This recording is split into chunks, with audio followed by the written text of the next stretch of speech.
Now,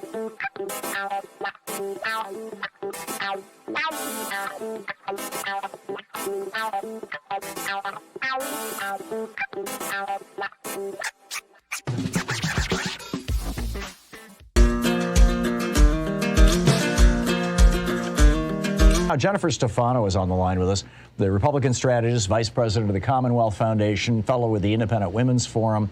CommonwealthFoundation.org is the website. Jennifer's Twitter handle is Jennifer Stefano, Stefano, spelled pretty much just like it sounds. And Jennifer, inflation. Are Republicans going to use this monster of inflation to scare people away from the Build Back Better plan? Is that the scheme here? Well, no. Joe Biden and the Democrats are already doing it admirably. I mean, I can't imagine what they could do to be more unpopular other than take puppies out onto the East Lawn and start shooting them. This is not what the American... They're opposed to guns. Not what they want. Okay, so I don't get this, Jennifer. Maybe I'm missing something here. Maybe I'm dense.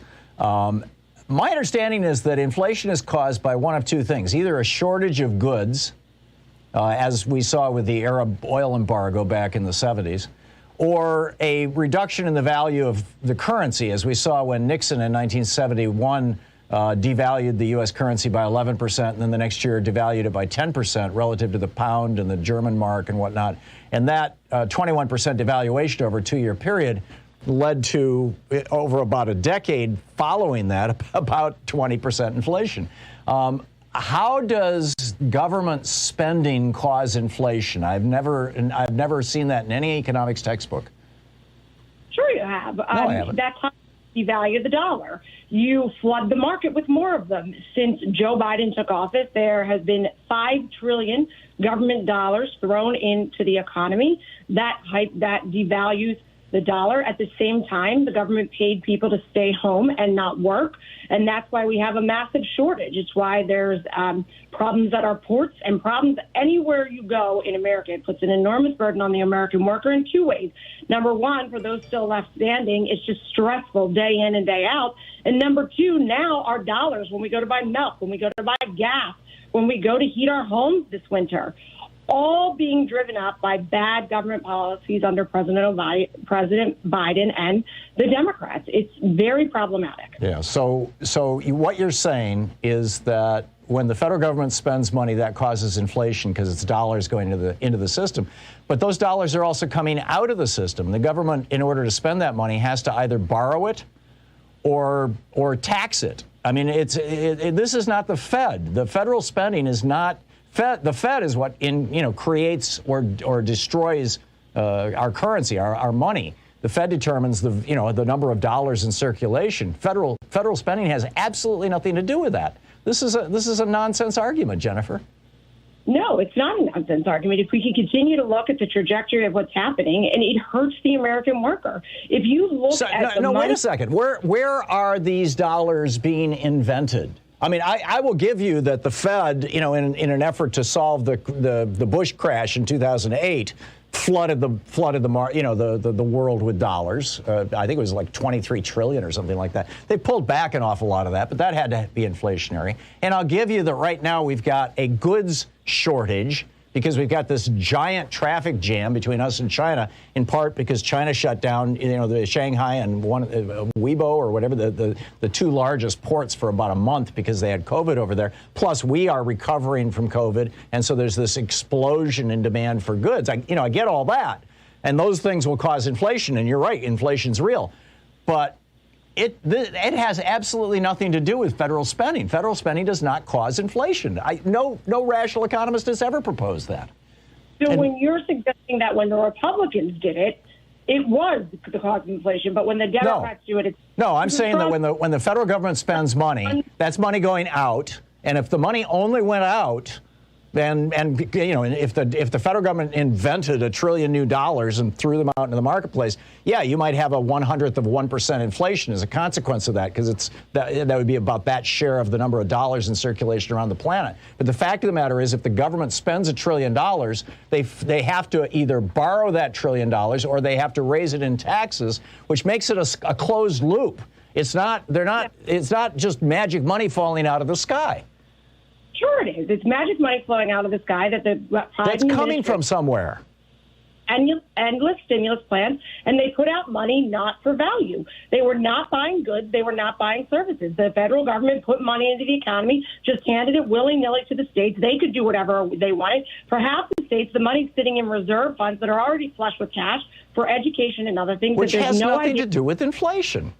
It is at the same time, when you pay people not to work, there is money in the economy that did not. Jennifer, you have a bunch of Republican states that cut off the $300 extra benefit back in June when it actually expired at the end of October. In none of those states, not one, I defy you to name one state where they saw, as a result of cutting off benefits to people, an increase in employment.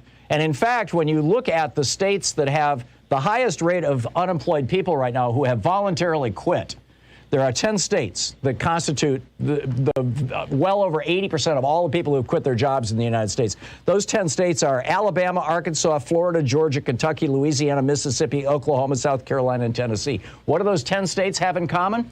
And those people are saying, no, I don't want to go to the workplace. Again, this has nothing to do with government spending. And it's certainly, we're not paying people not to work. You take away those benefits, people are not going back to work. They're afraid of dying. No, Tom. These are states that also have the highest levels of poverty, and that there's enormous government program and government cash flowing to them. It still fails to solve the problem and address it. In America, we can address and take care of material poverty, but what you cannot address and cannot change is what really is needed. And I think the continuing of the government playing the role that private philanthropy used to do is part of this enormous problem. Now, we could debate that is a totally separate issue, and we could go on ad infinitum on that. So, but going back, why is it, Jennifer, that these 10 Republican-controlled states, as you said, they're the poorest states in the union, why is it that the Republican-controlled states tend to be in poverty and have, real crises with obesity and heart disease and all kinds of, health problems, and the democratically controlled states are doing really well and they don't have these poverty problems, and they're not having the problem of people quitting their jobs?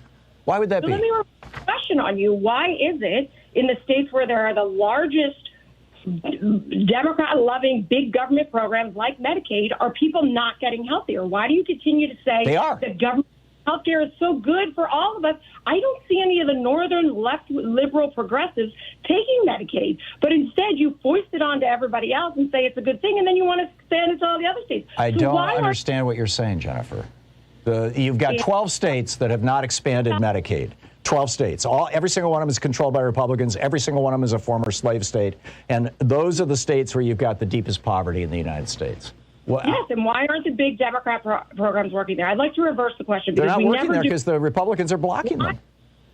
That you want, we have Medicaid in these states, and you just made a great point, that people aren't healthy there, that they have some of the worst health outcomes of anyone, which is, by the way, what you see even in northern states for people on government-run health care, i.e. Medicaid. So why, Tom, why aren't you addressing the fact that these programs don't work for people, that they hurt people, and that people are getting healthier and better? Medicaid has been demonstrated to help people.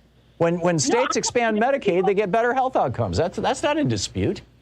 This is absolutely, on Medicaid, people get worse health outcomes than even those without insurance. And that was studies done pre-Obamacare. Oh, come on. That is so counterintuitive. You're telling me that when you tell people that they can't have access to health care unless they can come up with thousands and thousands of dollars, which they don't have, that they're going to have a better outcome, a health outcome, than when they have access to health care because they have Medicaid? Seriously? I encourage you to look at the studies done in the pre-Obamacare era of the differential in health outcomes between individuals who had no insurance and individuals on Medicaid. And then I would like you to answer, because I still search for this myself, why these big government programs do not work. I don't want to hurt people. I don't think Democrats want to hurt people. I don't think Republicans want to hurt people. I think we want solutions to this. Send me the study, Jennifer, and we can discuss it, the next time around, because I don't know what you're talking about. This makes no sense. But okay.